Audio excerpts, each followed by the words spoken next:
OK, truc super simple pour optimiser ton hypertrophie musculaire. Quand tu veux développer un muscle, l'idée c'est d'essayer d'aller vraiment recruter le plus possible tes types de fibres 2A, 2B. Okay?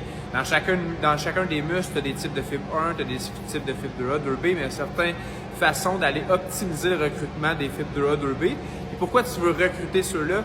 C'est simplement parce que c'est eux autres qui ont le plus de potentiel hypertrophique. Okay?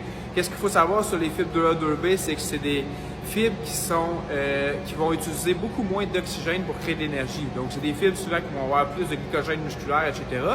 Et pour aller pouvoir vraiment optimiser le recrutement de ces fibres-là plutôt que les recrutements des types de fibres 1, ce qu'on va chercher à faire, c'est créer une vasoconstriction.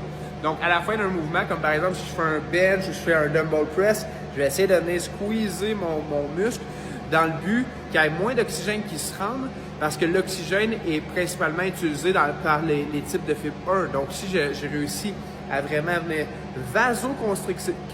créer une vasoconstriction, je vais avoir moins d'oxygène, donc mon corps va chercher à vraiment utiliser plus de types de fibres 2A, 2B. Donc, c'est un tout petit atout que tu peux amener. Ça peut faire une grande différence dans ton workout puis dans vraiment ta volonté puis ta capacité à créer de la masse musculaire.